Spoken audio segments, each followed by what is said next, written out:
The group says everyone should be able to walk down the street on a college campus, even past a construction site. Now they're asking for tougher laws. The program is not only designed to give the interns the real-world experience, but it also turns the outdoors into a classroom for the young campers. The group of disabled protesters who traveled here on Memorial Day, prepared to sleep under this statue you see right behind me, say they had no idea their trip would land them in handcuffs. Not only will this be the first film studio in Central Illinois, it'll also invite the community to come out and experience the arts. Placing more charging stations throughout the state is intended to make road trips less of a hassle and make the state more green. It's not your typical summer job.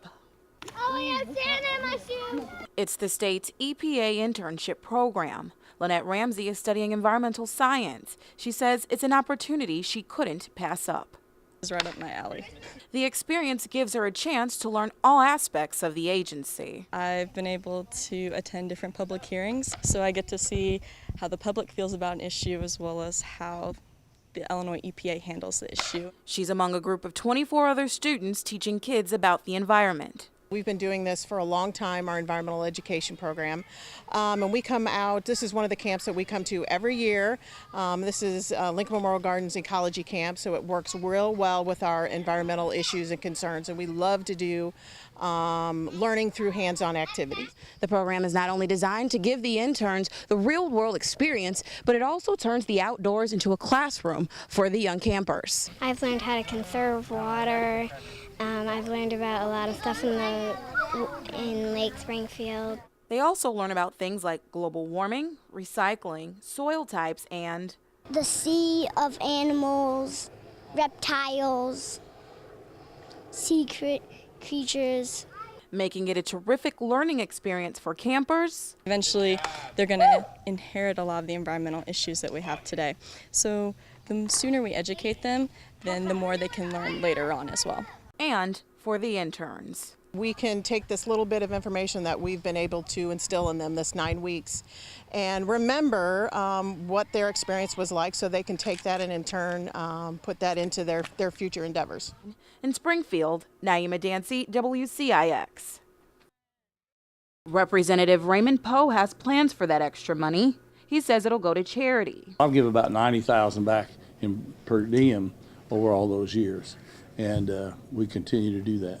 The Republican says for over a decade he's been giving about $6,000 a year to places like the Sojourn House and to his church. We believe in tithing, so we give a lot of money to the church and everywhere anyway. He says lawmakers have been giving the state about $3,000 a year for the last 5 years by taking furlough days. Now they can keep the cash or give it away. The comptroller's office says it's as simple as writing a check if lawmakers want to donate to the state's general fund or to give to charity. And some residents feel they should. I think it's a very good idea. I think that if you're going to lead, if you want people to save money and go in a good direction, then it's a good way to lead by example. And with the cash-strapped state facing possible cuts, she urges legislators to consider this. More people should be doing it. It should be a no-brainer. Constituents first, state first. It should be less about them and more about the people. Representative Sue Scherer and Senator Mike Frick say they also have plans to donate. In Springfield, Niema Dancy, WCIX.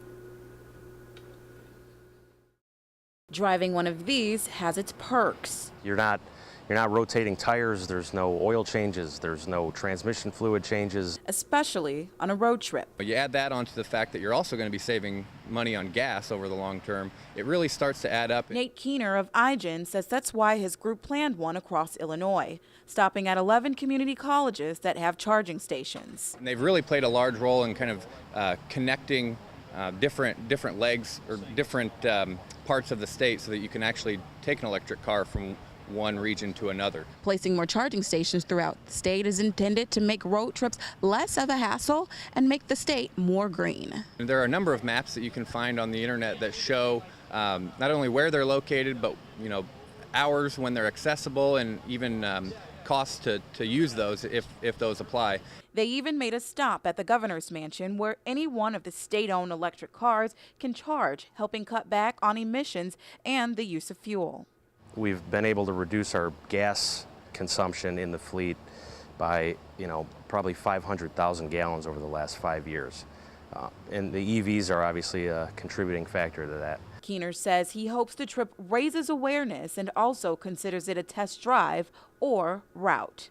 We're really envisioning this really neat corridor from Chicago to St. Louis where, if folks wanted to make the trip between those two cities, that the infrastructure is either there or on its way. In Springfield, Niema, Dancy, WCIA.